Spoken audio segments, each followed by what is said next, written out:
Hello, girls. How are you all? I hope so that you all are fit and fine with all your family members and doing well. Isn't it? Yes. तो कैसे हैं आप लोग? बढ़िया? मस्त? Okay. हम लोग सुभाषितानी पढ़ रहे थे और हम लोगों ने उसके 2 श्लोक पूरे कर लिए थे. एक वर्मेको गुणी पुत्रों वाला और एक मनीषिणा संति न ते हितैषिणा वाला. अब हम लोग आज 3rd और 4th पढ़ेंगे. चक्षुषा मनसा वाचा और अक्रोधेन जयेत क्रोधम साधु. ठीक है, आज हम लोग ये 2 श्लोक पढ़ेंगे. श्लोक पढ़ने से पहले आपको थोड़ा सा एक चीज कहना चाहूंगी मैं कि जब आप पढ़ते हैं तो केवल एग्जामिनेशन पॉइंट ऑफ व्यू से मत पढ़िए, उसको समझते हुए पढ़िए और अभी से पढ़िए, है ना.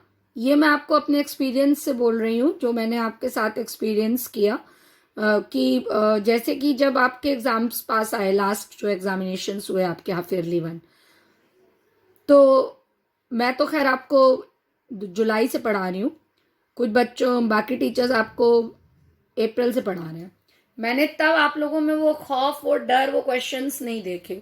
लेकिन जैसे ही एक बार अनाउंस किया गया कि आपके एग्जामिनेशन होंगे तो सारे बच्चे पूछ रहे हैं कि कैसा आएगा, क्वेश्चन क्या आएगा, कैसे आएगा, नंबर कितने मिलेंगे, क्वेश्चन कैसा बनेगा, पेपर कैसा बनेगा, किस तरह के क्वेश्चन पूछे जाएंगे. ये आपका एग्जामिनेशन का डर ये नहीं होना चाहिए बेटा, कि एग्जाम में हमको अच्छे नंबर मिलें केवल आप उसलिए पढ़ाई करें, ये अच्छी चीज नहीं है. आप अपनी नॉलेज के लिए पढ़ाई करें और एग्जाम आएगा तो वो भी दे दिया जाएगा. Isn't it? तो ये ध्यान रखिए आप कि आप अपनी नॉलेज के लिए पढ़ें और देयर एंड देन पूछें हम लोगों से भी, क्योंकि जब आप तभी पूछते हो, जैसे आज मैं ये वीडियो आपको भेज रही हूँ, तो आप आज या कल में इसको देख लो और फिर आप पूछो, तो हम लोगों को भी उतना समझ में आता है कि आपको क्या प्रॉब्लम है. आप हफ्ते 2 हफ्ते बाद उसको देखोगे और पूछोगे तो थोड़ी सी प्रॉब्लम आपको भी हो सकती है और हम लोग भी उस समय नहीं समझ पाते हैं कि बच्चा क्या पूछ रहा है. तो इसको थोड़ा सा आप लोग ध्यान दीजिएगा. ठीक है, ठीक है. मैं मान सकती हूँ कि अगर आपको मैंने आज वीडियो भेजा तो आप कभी कभी फोन नहीं अवेलेबल होता, कभी कभी और भी आपके भाई बहन पढ़ने वाले होंगे तो आप सेम डे क्वेश्चन नहीं देख पाते हो. बट जब भी आप देखो तो आप उसको थॉरली पढ़ो, ठीक है, ताकि आपको वहीं पर चीजें समझ में आए. चलिए, तो हम लोग 3rd देखते हैं. और एक चीज और आपको बता दूं कि लास्ट वीक मैंने आपको ये 2 श्लोक भेजे थे, 1st एंड 2nd. आज मैं आपको 3rd और 4th भेजूंगी और फिर नेक्स्ट वीक मैं आपको वो भेजूंगी, इसका वीडियो, इसका रिटर्न वर्क भेजूंगी. ठीक है, नेक्स्ट वीक वीडियो की जगह मैं आपको रिटर्न वर्क भेजूंगी जिसमें कि मैं आपको ये 4 श्लोकों का अर्थ भेजूंगी. ठीक है, क्योंकि हम लोगों के पास टचवुड काफी टाइम है और कोर्स उस हिसाब से काफी कम है, तो हम लोग आराम से ही धीरे धीरे चलेंगे. और दूसरी चीज ये है कि आप उसको समझें साथ में अच्छे से थॉरली, इसलिए भी हम धीरे धीरे चलेंगे, कोई रश नहीं करना है हमें. तो पहले 4 श्लोक भेज देंगे, क्योंकि जब इकट्ठे फिर पूरा पढ़ा के आपको भेजेंगे तो फिर आपको समझने में मुश्किल होगी. इसलिए ये 4 श्लोक आपको मैं भेज दूंगी जिससे कि आपका ये 4 श्लोक अच्छे से तैयार हो जाए. फिर उसके बाद 5th to 8th. ओके, चलिए देखिए. चक्षुषा मनसा वाचा कर्मणा च चतुर्विधम प्रसादयति यो लोकम तम लोकोनु प्रसिद्धति. बहुत सरल और बहुत सरल सा श्लोक है और बहुत अच्छा श्लोक है ये, बहुत ही बढ़िया श्लोक है ये. कुछ सीखने को मिलता है हमको इससे. पहले अलग अलग अर्थ देखते हैं हम लोग. चक्षुषा मीन्स आंखों से, चक्षुषा मीन्स आंखों से. मनसा मीन्स मन से, मनसा मीन्स मन से. वाचा मीन्स वाणी से, बोली से, वाचा मीन्स वाणी से. कर्मणा मीन्स कर्म से, कर्मणा मीन्स कार्यों से या कर्म से. च मीन्स और. चतुर्विधम चारों विधियों से या चारों तरीकों से. चलिए फिर से एक बार अर्थ देखते हैं. चक्षुषा मीन्स आंखों से, मनसा मीन्स मन से, वाचा मीन्स वाणी से, कर्मणा मीन्स कर्म से. च मतलब और. चतुर्विधम मीन्स चारों विधियों से. प्रसादयति यो लोकम तम लोको नु प्रसिद्धति. प्रसादयति प्रसन्न करता है, प्रसादयति प्रसन्न करता है. यो मीन्स इस, यो मीन्स इस, लोके, यो मीन्स जो, यो मीन्स जो. यो मीन्स जो व्यक्ति, जो, लोकम मीन्स संसार, तम मीन्स उसे, लोको नु प्रसीदति, लोको मतलब उसको, लोको मीन्स तम मतलब उसको, लोको मीन्स संसार, नु मतलब निश्चित ही, प्रसीदति मतलब प्रसन्न करता है। फिर से बता रहे हैं, डोंट कंफ्यूज योरसेल्फ। प्रसादयति मीन्स प्रसन्न करता है, प्रसादयति मीन्स प्रसन्न करता है, यो मीन्स जो, लोकम मतलब संसार को, तम मतलब उसे, लोको मीन्स संसार, नु मतलब निश्चित ही, प्रसीदति प्रसन्न करता है। ठीक है, अब क्या मतलब हुआ इसका देखिए, यहां से शुरू करेंगे हम। जो व्यक्ति, जो व्यक्ति, आप दो तरह से इसका अर्थ शुरू कर सकते हैं। एक तो यो से मतलब जो, तो जो मतलब जो व्यक्ति की बात करी जा रही है, और या फिर यहां से। ठीक है, दोनों तरह से आपको अर्थ बता दे रहे हैं। आंखों से, मन से, वचन से और कर्म से। किससे? आंखों से, मन से, वचन से और कर्म से, इस प्रकार चारों विधियों से जो संसार को प्रसन्न करता है, संसार उसको अवश्य ही प्रसन्न करता है। संसार उसको अवश्य ही प्रसन्न करता है। या आप इसको ऐसे भी लिख सकते हैं कि जो मनुष्य या जो व्यक्ति, तो मनुष्य या व्यक्ति आप ब्रैकेट में लिखेंगे क्योंकि यहाँ पर यहाँ पर जनह नहीं कहा गया है, लेकिन मतलब उसका व्यक्ति या मनुष्य से ही है कि जो मनुष्य या जो व्यक्ति आंखों से, मन से, वचन से और कर्म से, कर्मणा च, और कर्म से अर्थात चारों विधियों से इस संसार को प्रसन्न करता है, संसार उसको अवश्य ही प्रसन्न करता है। समझ में आ गया? समझ में आ गया ना? बहुत इजी है। अब इसको थोड़ा सा अनुवाद तो बेटा हम यहीं तक लिखेंगे, अनुवाद में हमको इससे ज्यादा लिखने की जरूरत नहीं है, लेकिन थोड़ा सा समझ लीजिए इसको कि इसका मतलब क्या है। कि व्यक्ति आंखों से अच्छा देखे, मन में अच्छा सोचे, वाणी में अच्छा बोले और कर्म में अच्छा करे। ये चारों विधियां। एक्चुअली लोग क्या करते हैं, लोग अच्छा देखते हैं, अच्छा मन में सोचते भी हैं, लेकिन बोलते अच्छा नहीं है। किसी को आपको कोई अच्छा लगा, आपने देखा, आपने मन से सोचा भी, लेकिन वाणी से बोला नहीं। वाणी से जब उसके लिए बोलने का मौका हुआ तो बुरा ही बोला। कर्मणा च चतुर्विधम, उसके बाद कर्म से भी, मतलब बहुत बार हम क्या करते हैं, लोग क्या करते हैं, आंखों से, मन से और वचन से तो अच्छा बोलते हैं कि आंखों से आपने किसी बच्चे को देखा कि वो बहुत मेहनत करता है और सब उसकी बड़ी तारीफ करते हैं, वो काफी चीजों को जीवन में प्राप्त कर चुका है, तो आपने मन से ये निर्णय ले लिया कि हम भी उस बच्चे की तरह बनेंगे। आपका कोई क्लासमेट है, कोई पड़ोस का बच्चा है, इवन कोई आपका फ्रेंड है या कोई बड़ा व्यक्ति है, ठीक है, कोई बड़ा व्यक्ति जो भी आपका आइडियल हो, आपने आंखों से उसे देखा, आपने मन से सोचा, बोल भी दिया, वाचा, वाणी से बोल भी दिया अपनी फ्रेंड से, अपने मम्मा पापा से, किसी से कि हम तो उसकी तरह बनेंगे। कर्मणा च चतुर्विधम, लेकिन कार्य में उसको नहीं किया, तो क्या आप ऐसे बनेंगे? नहीं बनेंगे। तो इसका मतलब यही है कि आप केवल मन, वचन और आंखों से किसी को अच्छा देख करके ही ना खुश हो जाएं, बल्कि उसको कर्म में भी उतारें। तो जो व्यक्ति केवल आंखों से तारीफ करेगा, मन से सोचेगा, वाणी से करेगा, लेकिन कर्म से नहीं करेगा, तो संसार उससे खुश नहीं होगा। लोग क्या बोलेंगे कि अरे बस ये तो बड़ी बड़ी बातें करती हैं, कुछ करती वर्ती नहीं है। करेंगे ना लोग, कहेंगे ना आपको देख के कि अगर आपने कोई बहुत अच्छे व्यक्ति को, बड़े व्यक्ति को देखा और उस तरह से आप बनना चाहते हो और आपने बोल भी दिया किसी से, तो लेकिन काम नहीं किया उसकी तरह, अच्छे वर्क नहीं किए, अच्छी पढ़ाई नहीं की, जो भी चीज है आपको, जो भी समझ में आता है उसमें अच्छा, आप वैसे नहीं बने, उसको आपने कर्म में नहीं उतारा, ठीक है, तो क्या होगा? तो वही लोग आपका मजाक बनाएंगे। तो इसका मतलब यही है कि जो इंसान नेत्रों से, मन से, वचन से और कर्म से भी इस संसार को प्रसन्न करता है, संसार भी उसे निश्चित ही प्रसन्न करता है, निश्चय ही प्रसन्न करता है। मतलब अगर हम अच्छे होंगे तो हमें, हमारे साथ संसार भी अच्छा करेगा।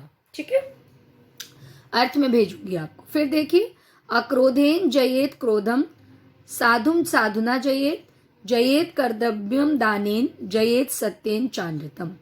अक्रोधेन जयेत क्रोधम, साधुम साधुना जयेत, जयेत कर्तव्यम दानेन, जयेत सत्येन चांद्रतम। अक्रोधेन जयेत क्रोधम, अक्रोधेन मीन्स क्रोध ना करके, अक्रोधेन मीन्स क्रोध ना करके शांति से। क्रोधम मीन्स क्या होता है, क्रोध करना, और अक्रोधेन मीन्स शांति से, क्रोध ना करके। जयेत, जीतना चाहिए, किसको, क्रोधी को। शांति से क्रोध को जीतना चाहिए। फिर देखिए इसमें दो शब्द हैं, क्रोधम साधु, साधुम, तो ये है क्रोध, क्रोधम धन असाधुम। क्या है, क्रोधम धन असाधुम। असाधुम मतलब होता है, साधुम मतलब क्या होता है, साधु मतलब अच्छा व्यक्ति, सज्जन व्यक्ति, और असाधुम मतलब दुर्जन व्यक्ति। जयेत मतलब जीतना चाहिए। क्या हुआ यहाँ पर, फिर से देखिए, क्रोधम साधुम, क्रोधम धन असाधुम, क्रोधम तो यहाँ से इधर चला गया और साधुम इधर आ गया, ठीक है। ये देखिए यहाँ पर अगर हम यहाँ पर एक स्केल रख दें तो ये दो पार्ट में बट गया। कैसे बट गया, क्रोधम जय अक्रोधेन जयेत क्रोधम, और असाधुम साधुना जयेत। समझ में आ रहा है। तो साधुना मतलब सज्जनता को, सज्जनता से, और साधुम मतलब दुर्जनता को। साधु का ऑपोजिट होता है असाधु। जयेत जीतना चाहिए, दुर्जनता को या दुर्जन को सज्जनता से, साधुना मीन्स सज्जनता से जीतना चाहिए। जयेत करदेयम दानेन, जयेत जीतना चाहिए, करदेयम मीन्स कंजूस को, कंजूस व्यक्ति को दानेन दान से जीतना चाहिए। जयेत सत्येन चानृतम, जयेत सत्येन च धन अनृतम। क्या है, च धन अनृतम। और जीतना चाहिए सत्य को किससे, च मतलब और, सत्य को किससे जीतना चाहिए, अनृतम। अनृतम मतलब होता है झूठ, झूठ, और झूठ को सच से जीतना चाहिए। अनृतम मीन्स झूठ, और झूठ को सच से जीतना चाहिए। तो चलिए हम लोग सेंटेंस फॉर्म करते हैं इसका। क्रोध को अक्रोध या शांति से जीतना चाहिए, दुर्जनता को सज्जनता से जीतना चाहिए, कंजूसी को दान से जीतना चाहिए, और असत्य को या झूठ को सत्य से जीतना चाहिए। ठीक है, फिर से देखिए कि अक्रोध को क्रोध ना करके क्रोध को जीतना चाहिए, या शांति से क्रोध को जीतना चाहिए। दुष्ट को सज्जनता से जीतना चाहिए,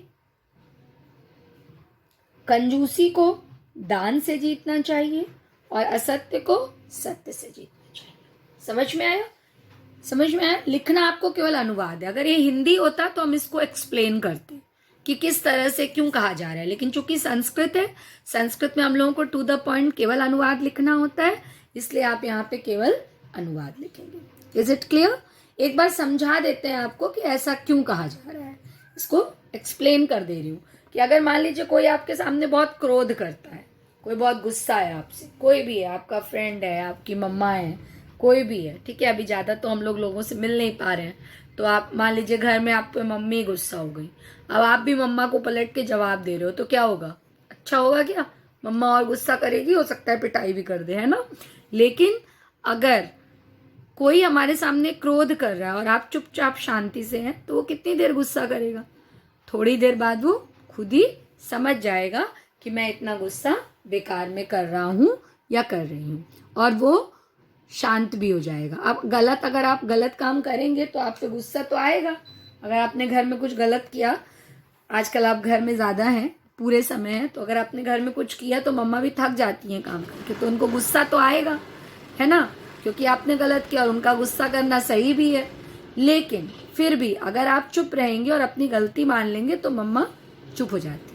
तो इसलिए हमको क्रोध को किससे जीतना चाहिए, और ये दुनिया के लिए भी उतना ही सही है, ये दुनिया के लिए भी उतना ही सही, केवल मम्मा के लिए सही नहीं है। जब आप बड़े होंगे, अभी तो आप बहुत छोटे हैं, जब आप बड़े होंगे तो बहुत बार आप देखेंगे कि लोग आप पर बेकार में गुस्सा कर रहे हैं, ज़बरदस्ती गुस्सा कर रहे हैं, आप सही हैं लेकिन फिर भी आप पे गुस्सा किया जा रहा है।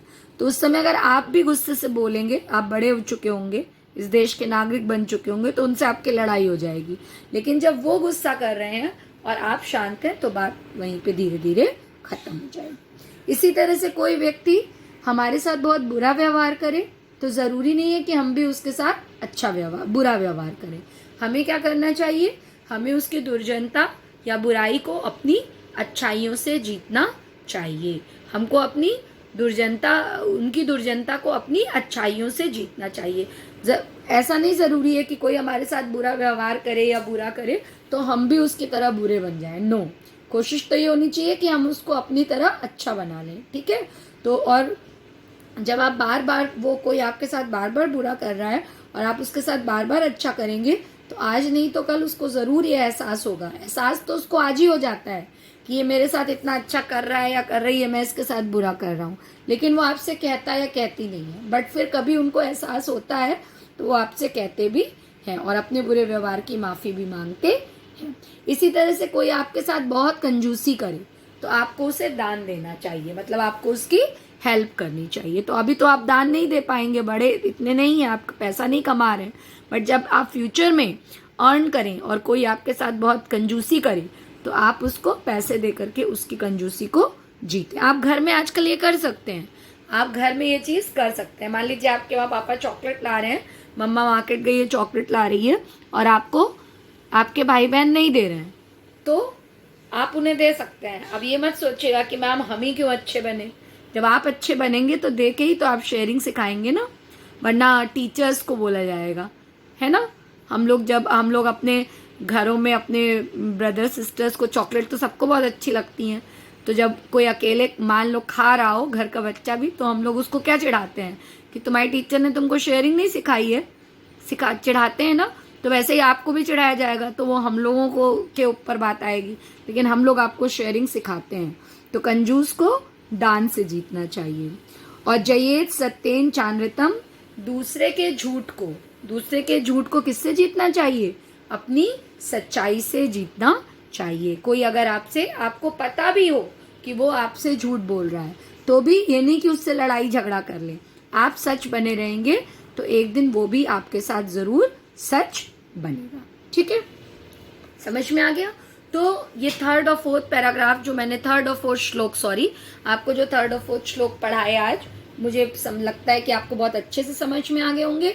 याद रखिए, फिर से आपसे कह रहे हैं, अभी तो आपका जो हाफ ईयरली फर्स्ट एग्जाम था तो वो मल्टीपल चॉइस क्वेश्चन था। अब आगे जब भी आपका एग्जाम होगा या जब भी आपको एग्जाम देना होगा जिसमें आप थियोरेटिकल भी लिखेंगे, मैं ये नहीं कह रही कि हाफ ईयरली 2 कैसे होगा अभी हमें नहीं पता, लेकिन जब भी आपको थियोरेटिकल लिखना होगा अगले साल बोर्ड एग्जाम में तो लिखना ही होगा, तो आप संस्कृत में केवल अनुवाद लिखेंगे, याद रखिए।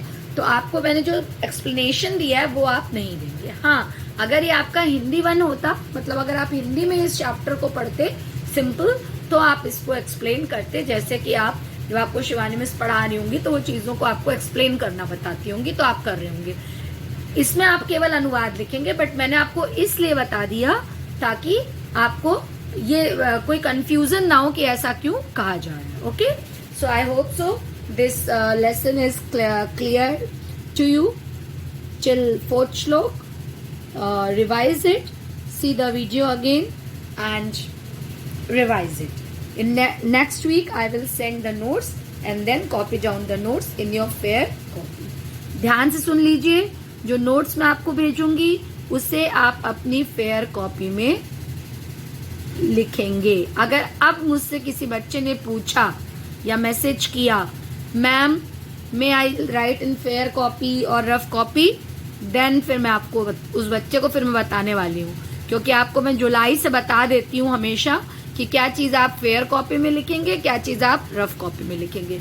लेकिन चूंकि आप वीडियो अच्छे से देखते नहीं हैं या पूरा देखते नहीं हैं, खास तौर से पूरा वीडियो आपको देखना चाहिए, क्योंकि स्टार्टिंग में और लास्ट में कोई भी टीचर आपको इंस्ट्रक्शंस देती है बेटा, है ना। ऐसा नहीं है कि मेरा 4th श्लोक खत्म हो गया और मैंने खट से बंद कर दिया, मैं आपको इंस्ट्रक्शन देती हूँ। बट बच्चों की आदत होती है कि वो अभी तो मैम उनको लगता है मैम कोई भी टीचर बात कर रही है या इंट्रोडक्शन दे रही है तो हम उसको ना सुने, हम बस 3rd से 4th तक सुने, उसके बाद वीडियो बंद कर दें। तो इसलिए आप इंस्ट्रक्शंस नहीं सुन पाते हैं। ये मैं सारे बच्चों से नहीं कह रही हूँ, ये मैं उन्हीं बच्चों से कह रही हूँ जो वीडियो देखते हैं, समझते हैं, क्वेश्चन पूछते हैं, लेकिन बाद में ये पूछते हैं किस कॉपी में लिखना है। तो अभी आप बड़े हो चुके हैं, समझदार हो चुके हैं और जुलाई से पढ़ रहे हैं, अभी एक एग्जाम भी दे चुके हैं, तो अब आपको समझ में आना चाहिए कि पूरा वीडियो आपको देखना है और कहाँ पे लिखना है। मैम ने वीडियो में बताया है, तो उसके रिगार्डिंग आपको कोई भी कंफ्यूजन नहीं होना चाहिए, ठीक है। Okay, take care, God bless you.